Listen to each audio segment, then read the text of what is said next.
Bismillahirrahmanirrahim. Assalamualaikum warahmatullahi wabarakatuh.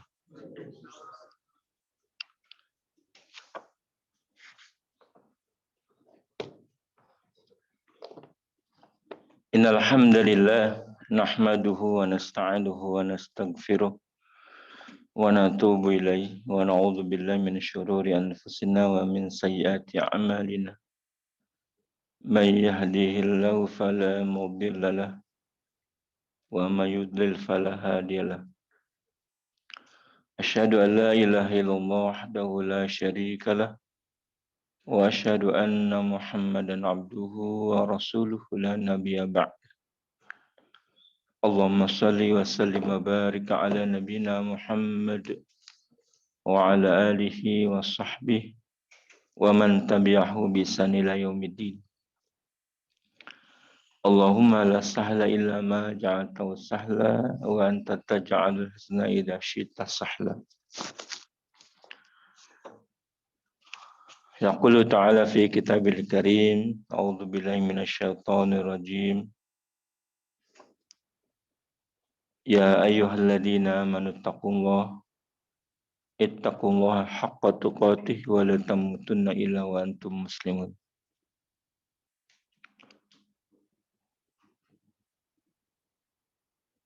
Jamaah rahimakumullah. Syukur alhamdulillah kita bisa bermajelis tatap muka. Kalau ada pengajaran tatap muka PTM, sekarang pengajian tatap muka. PTM juga kajian.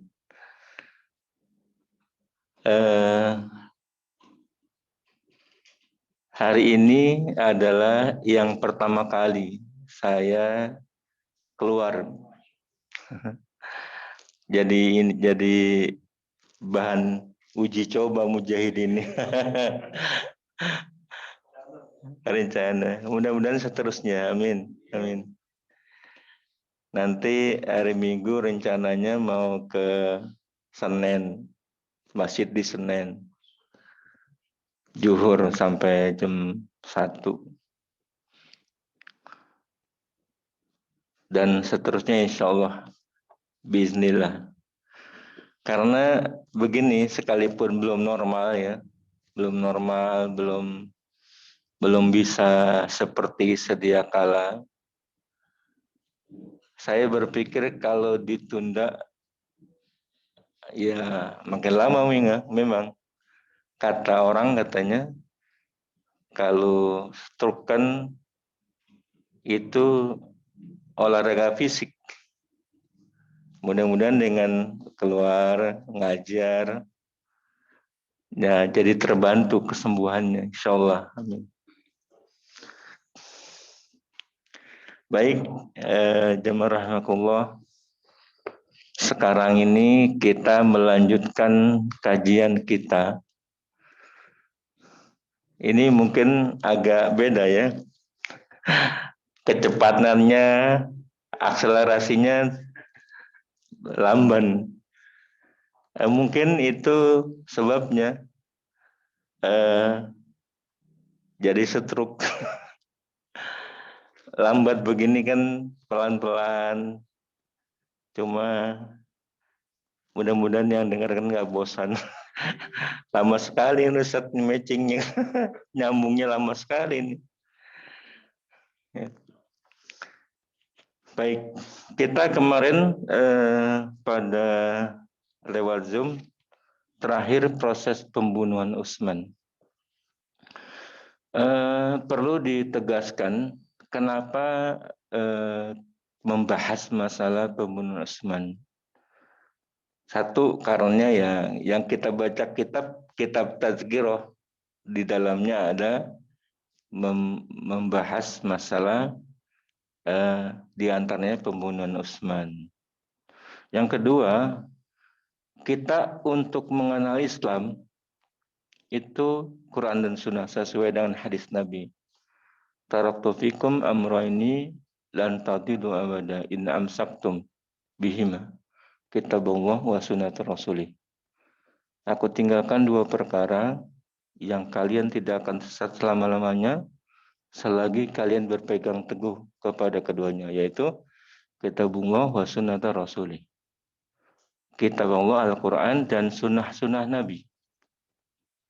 Nah, untuk mengerti Al-Quran, kita perlu membaca sunnah, sunnah Nabi atau al-hadis. Tapi dalam keterangan-keterangan yang lain dirangkum banyak alaikum bisunnati wa sunnatil khulafa ar-rasyidin al-mahdiin.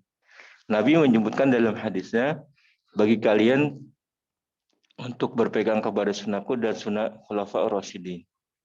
Itu menunjukkan bahwa Islam untuk kelengkapannya sampai detailnya, sampai kita tahu maksudnya, perlu mempelajari bukan saja kitab Al-Quran dan Sunnah Rasul, tapi ada sirah. Sirah itu apa? Satu, perjalanan hidup Rasulullah. Karena tergambar persis apa yang Nabi maui, apa yang Nabi kendaki terjadi dalam gambarannya Al-Quran dan Sunnah dalam hidup Nabi. Sejak kecil, bagaimana Nabi berdakwah, semuanya ada di Al-Quran dan di hadis. Nah, dengan mengetahui sirah-sirah itu, jadilah kita lengkap. Ditambah sirah perjalanan umat Islam. Karena mencakup kita, apalagi dalam keterangan-keterangan Nabi mengatakan bahwa siapa yang hidup sepeninggal aku akan melihat perbedaan yang banyak sekali. May ya'isa minkum ba'di fasataruna ikhtilafan katsira. Barang siapa yang hidup sepeninggal aku, dia pasti akan melihat banyak perpecahan yang banyak sekali. Jadi kalau sekarang kita lihat ini berbeda, padahal dari Quran, dari Sunnah. Karena Nabi sudah mensabdakan demikian, perbedaan yang banyak. Nah, Nabi menyuruh alaikum bisunnati. Ketika melihat perbedaan baik perbedaan furu'iyah, perbedaan fikih, perbedaan politik, sampai perbedaan akhir zaman, alaikum bisunnati. Wajib bagi kalian untuk berpegang kepada sunnahku dan sunnah khulafa ar-rasyidin. Nah, itu mengharuskan kita mempelajari sehingga kita tahu, oh ini berbeda dalam masalah furu, maka hati kita perlu lapang dada karena perbedaan furu itu dimungkinkan dalam Islam. Yang tidak boleh perbedaan yang kontradiktif atau ikhtilafut tabad. Seperti iman dan kafir, masa mau kompromi sama kafir? Iman kafir kita jelas tegas. Oh berbeda. Cukup lakum dinukum waliyadi. Perbedaan-perbedaan yang prinsip itu tidak ada istilah toleran. Tapi perbedaan tanawu', perbedaan sifatnya ragam, bisa timbul dalam masalah fikih, bisa timbul masalah istihad, masalah furu', masalah politik, itu kita harus toleran sebelum kita mencari jalan istihad. Jalan yang paling baik, yang paling rojih menurut ulama mana kita pegang itu, tapi kita tidak menyalahkan yang berbeda. Itulah agama mengatakan kepada kita. Ikhtilafut tanawu, orang bisa terjadi di mana-mana. Ini bagian pada akidah. Ikhtilafut tabad, kontradiktif, prinsip, itu tidak ada, kita mentolerir. Ya sudah, nggak bisa saya mesti toleran dalam masalah kekufuran orang lain, nggak bisa. Kafir ya kafir. Kemungkaran juga begitu, mungkar ya mungkar. Ini harus diketes. Tapi perbedaan orang sholatnya begini, sholatnya begitu, itu kita harus lapang dada. Nah itulah kita disuruh membaca sirah. Kita tahu perbedaan-perbedaan. Apalagi perbedaan politik. Seperti kasus terbunuh Iswan, perbedaan politik. Nanti ada perang Jamal, perang Aisyah dengan yang lainnya, perang Siffin lagi. Wah, semakin ruwet tuh. Kita membaca. Nah, orang yang tidak punya gambaran utuh akan mengatakan, kok Islam pada saling membunuh sih? Islam saling membunuh. Terus khalifah yang dijamin surga pada dibunuh. Akhirnya kesimpulannya, nah ini yang bahaya. Islam juga belum sempurna. Nah, ada yang mengatakan Islam nggak sempurna. Oh, buat apa Islam? Islam juga ketika memerintah juga penuh dengan intrik-intrik politik pada saling sikut. Nah, ini sebenarnya adalah kalau dipikir-pikir, kalau dipikir orang awam,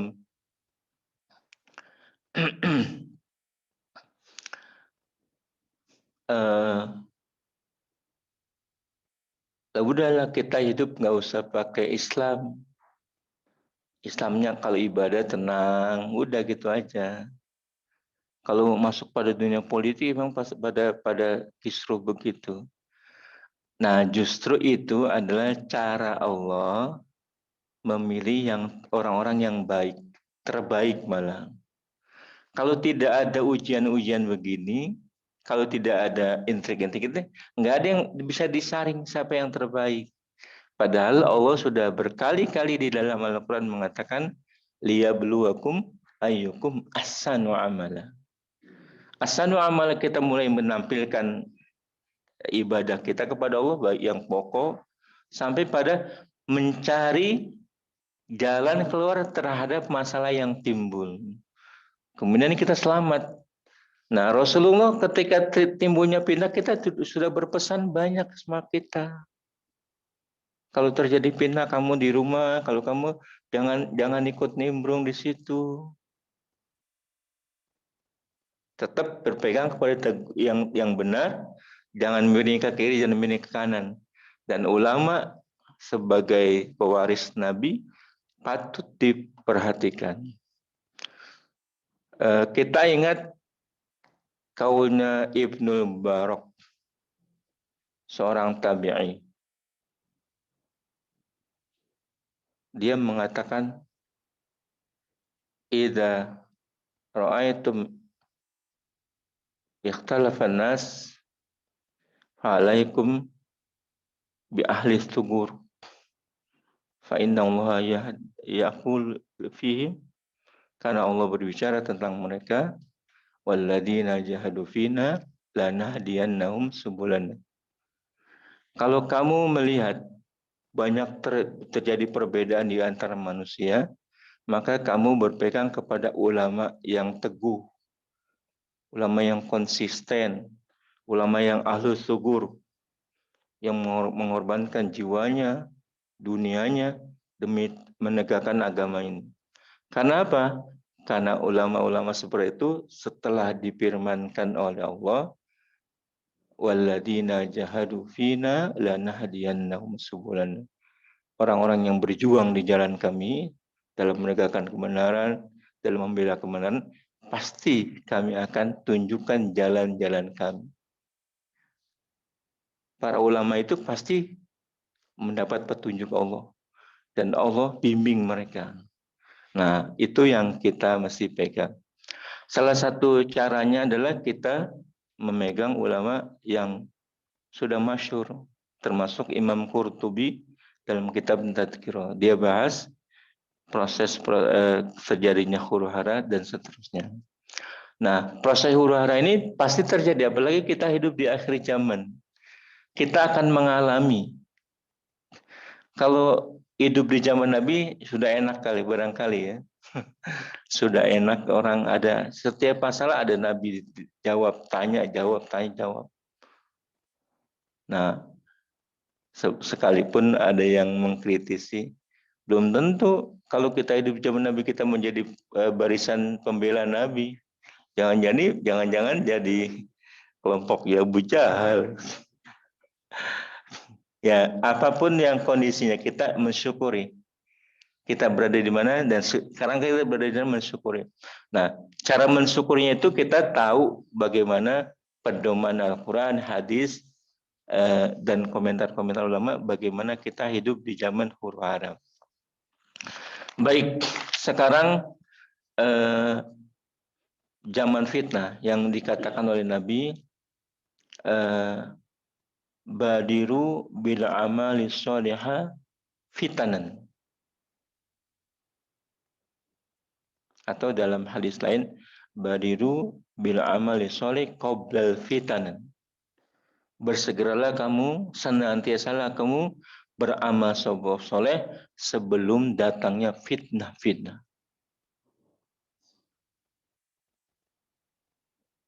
Ketika datangnya bagaimana? Nah, Nabi menggambarkan sederhana saja, tapi kesederhanaan kalimatnya menusuk dan itu sudah terbukti. Nabi mengatakan bahwa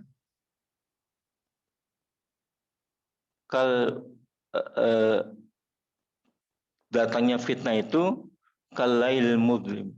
Qita'an kalail mudlim.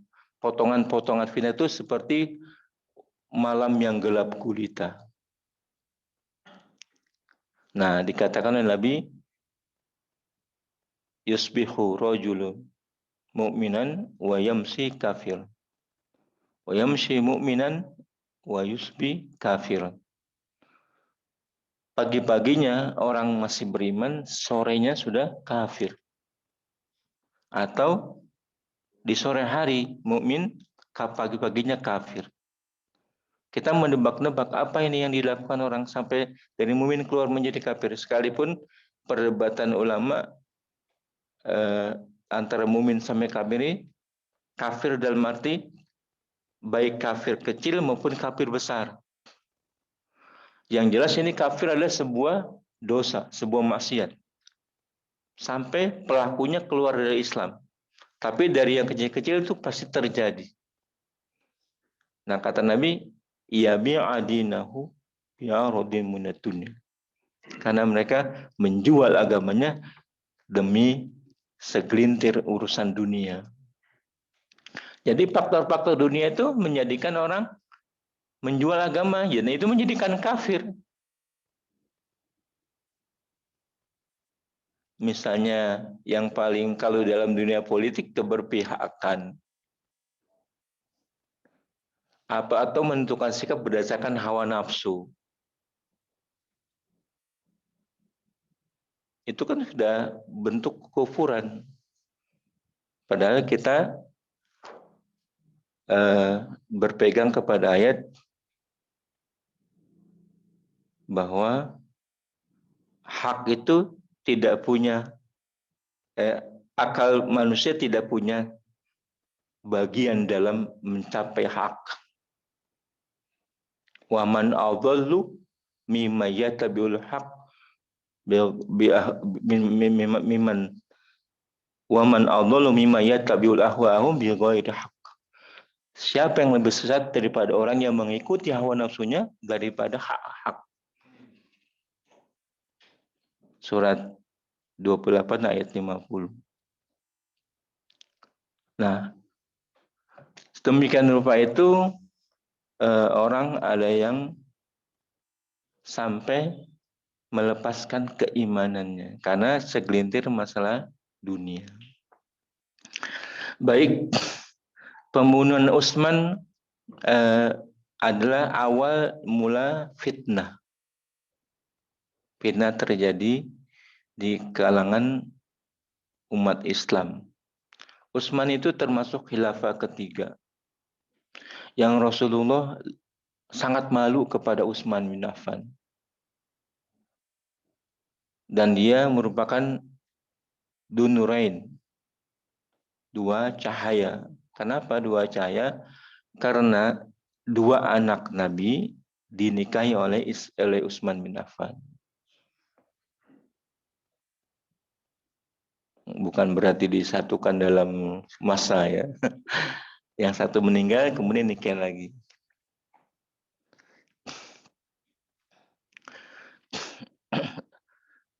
Utsman pribadi yang sangat soleh.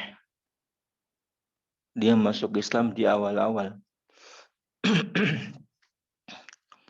Nah, dalam terbunuhnya Utsman bin Affan, pedang huru-hara dan fitnah senantiasa terhunus.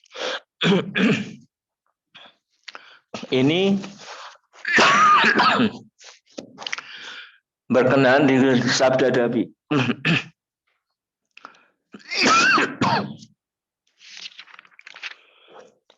Utsman pernah mendapat pesan dari Nabi. Kalau pedang sudah terhunus dalam mengobarkan fitnah ini, dia tidak akan pernah masuk ke dalam sarungnya. Istilahnya begitu Nabi. Nah, maka sejak Utsman itu terjadi pertikaian. Mulai eksesnya itu Muslim sama Muslim perang di situ. Kenapa? Mungkin kita bisa berpatokan bahwa Umar bin Khattab juga dibunuh, kan gitu kan? Tapi dia dibunuh oleh orang Yahudi yang pura-pura Islam, Majusi, orang Majusi dari Persia.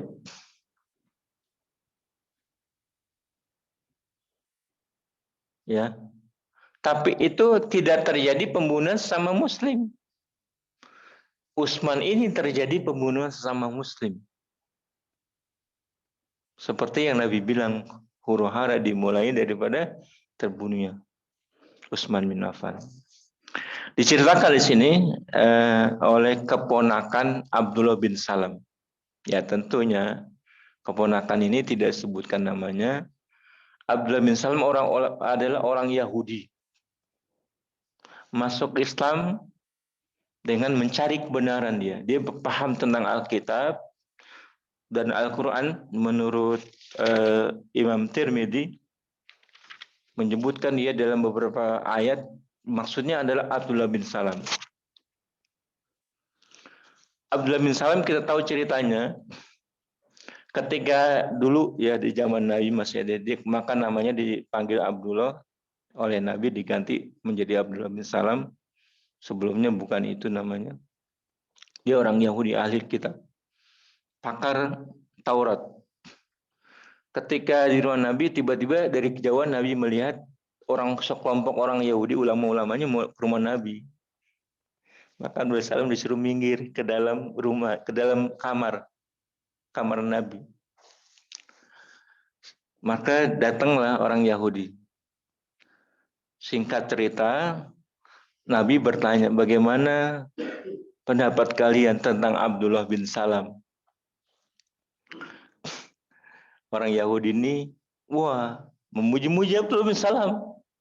Dia pemimpin kami, dia ketua kami, urusan kami tidak pernah kami putuskan kecuali minta izin dan restu dari dia.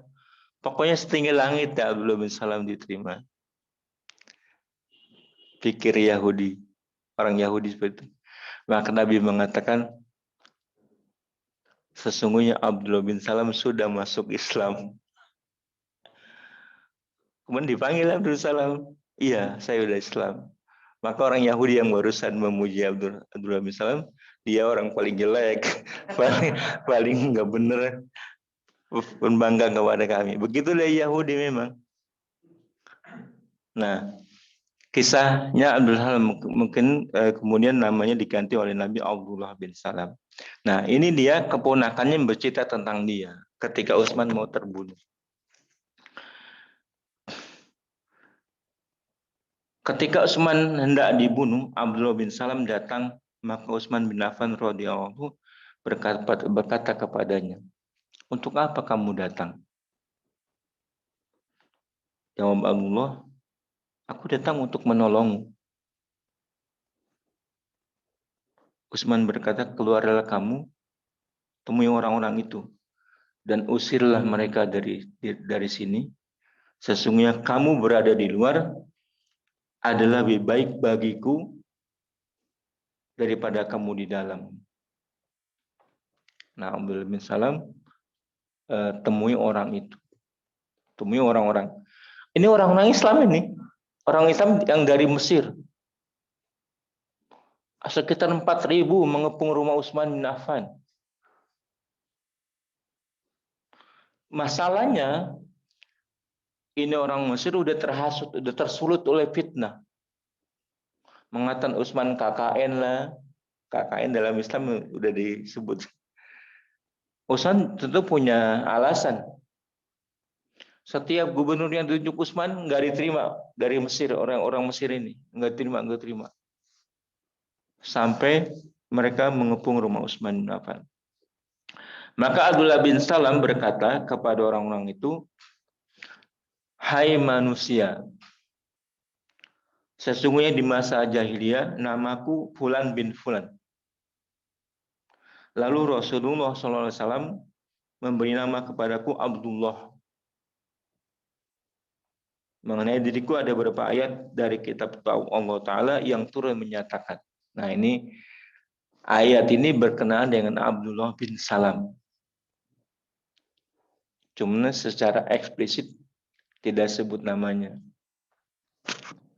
Dalam surah Al-Ahqaf ayat 10. Surat Al-Ahqaf ayat 10, surat 46 ayat 10. Di situ Allah berfirman, Qul ara'aytum in kana min 'indillah wa kafartum bihi wa syahida syahidum min bani Israil 'ala mithlihi fa amana wastakbartum. Innallaha la yahdil qaumadh dhalimin.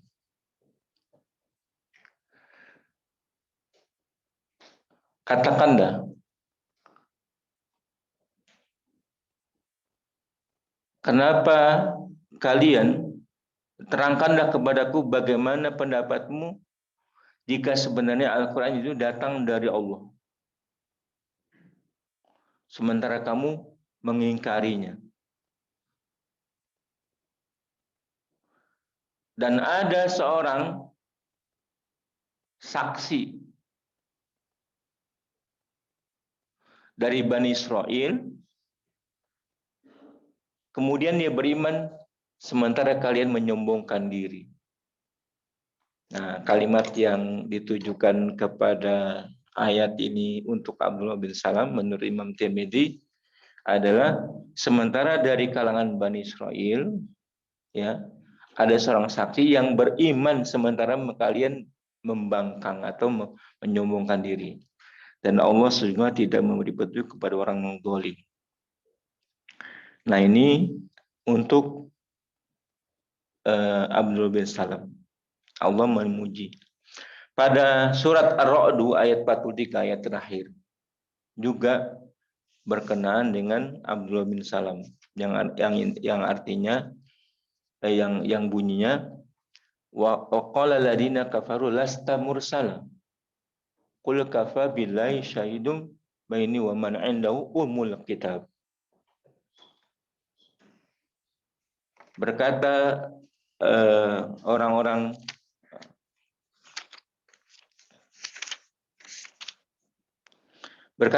kafir, kamu bukanlah rasul kepada Nabi Muhammad.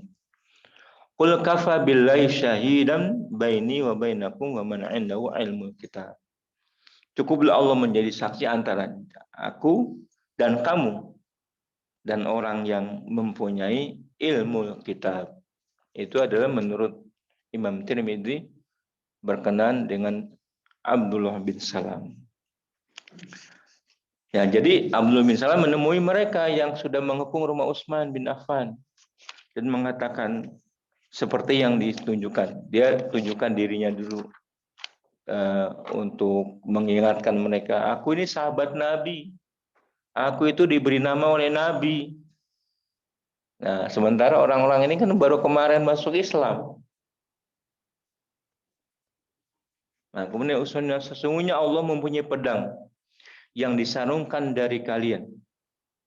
Dan sesungguhnya para malaikat pun mendampingi kamu sekalian di negerimu ini, yang menjadi tempat tinggal nabimu. Maka takutlah kamu sekalian kepada Allah, takutlah kepada Allah mengenai orang ini. Jangan sampai kamu bunuh. Maksudnya jangan sampai kamu bunuh Utsman bin Affan. Demi Allah, jika kamu bunuh dia, berarti kamu benar-benar mengusir para pendampingmu. Para malaikat, dan berarti kamu benar-benar memunuskan pedang Allah yang disarungkan itu terhadap dirimu sendiri. Dan selanjutnya, pedang itu tidak akan masuk lagi ke dalam sarungnya sampai hari kiamat. Nah, ini nubuat Nabi. Kalau fitnah terhadap Utsman sampai terjadi pembunuhan sama orang Islam, sampai hari kiamat sesama orang Islam masih ada yang terus yang membunuh.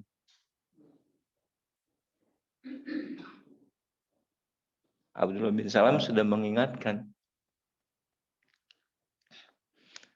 Sedemikian rupa dibacakan hadis-hadis, dimulai dibaca Al-Quran, kedudukan Abdullah bin Salam, dibacakan hadis, termasuk hadis tentang terhunusnya pedang-pedang Muslim sama Muslim. Nanti kita akan bahas terusnya. Bagaimana Muslim membunuh dengan sesama Muslim? Bukankah Nabi bersabda, Al-qatil wal maqtul kilahuma finnar. Yang membunuh atau yang terbunuh dua-duanya di neraka. Bagaimana ini? Antara Utsman dengan orang-orang Islam. Apakah Utsman masuk neraka? Nah, itu ada penjelasannya nanti. Ada penjelasannya.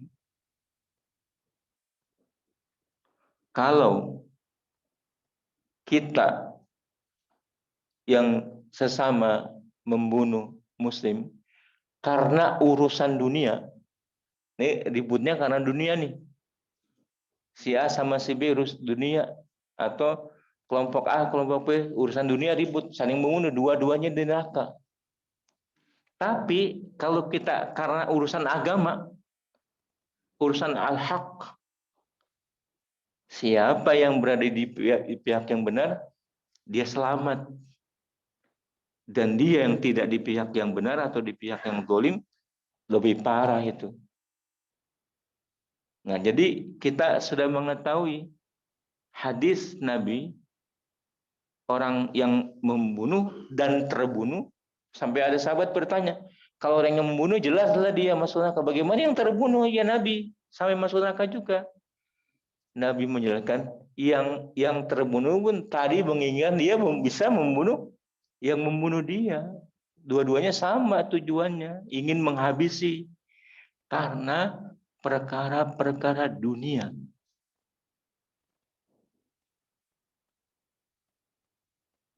Perkara dunia sampai ribut, sampai saling membunuh. Padahal, Masya Allah, dunia ini dalam pandangan Allah remeh, kecil, tidak bernilai, bahkan lebih buruk daripada kambing cacat, anak kambing sudah mati jadi bangkai. Itu dunia. Masa kita merebutkan segelintir orang hanya sampai membunuh? Padahal laqatul mu'min ahwanu indallah. La khalqus samawati wal ard ahwanu indallah min qatlil mu'min. Lenyapnya dunia, ya, jawalud dunia jawalud dunia ahwanu indallah min qatlil mu'min. Lenyapnya dunia ini, lenyap nih, habis gitu, lebih buruk, apa ya bahasanya, lebih lenyapnya dunia nggak apa-apa, lebih rendah daripada Allah, daripada terbunuhnya nyawa orang mukmin. Berarti kedudukan nyawa mukmin begitu mulia, sampai saya dibandingkan nggak apa-apa dunia hancur. Nah ini orang membunuh karena urusan dunia.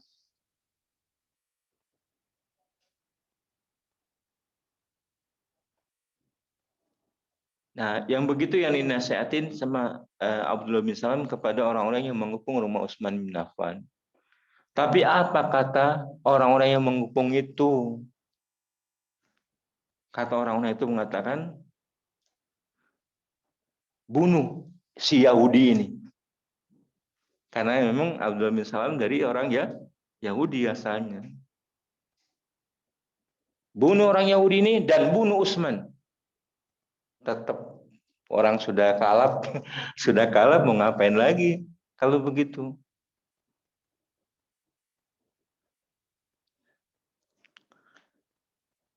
Nah, Abdullah bin Salam tidak mungkin mengatakan itu kecuali dia paham betul apa yang disabdakan Nabi. Mulai dari tadi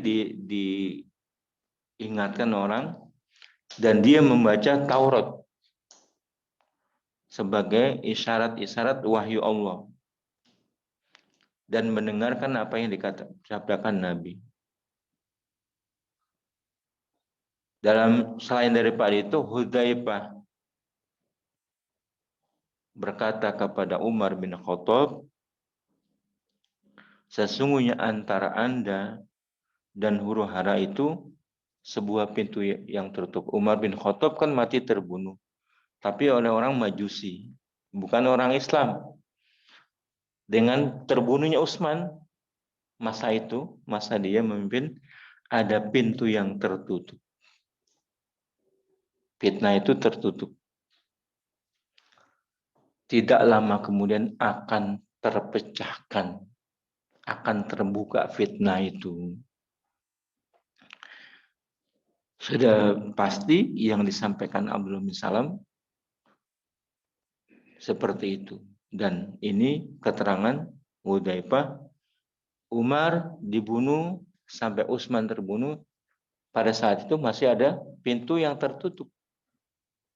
Sampai Utsman terbunuh terbukalah. Seperti yang tadi katakan, apabila kalian menghunus pedang yang tadinya disarungkan oleh Allah, kalian bersama malaikat, karena kita dijaga sikap kita sampai kalian membuka menghunusnya kembali, ketahuilah sejak kalian hunus tidak akan bisa disarungkan sampai hari kiamat lagi. Masya Allah. Begitulah fitnah yang terjadi. Kita memahaminya, mencoba sampai nanti memahami hadis-hadis seperti itu maksudnya. Wallahu a'lam bishawab, karena waktunya terbatas. Demikianlah yang saya bisa sampaikan. Aqulu qouli hadza wa astaghfirullahi wa lakum wa li sairil muslimina wal muslimat fastaghfiru innahu wal ghafurur rahim. Assalamualaikum warahmatullahi wabarakatuh.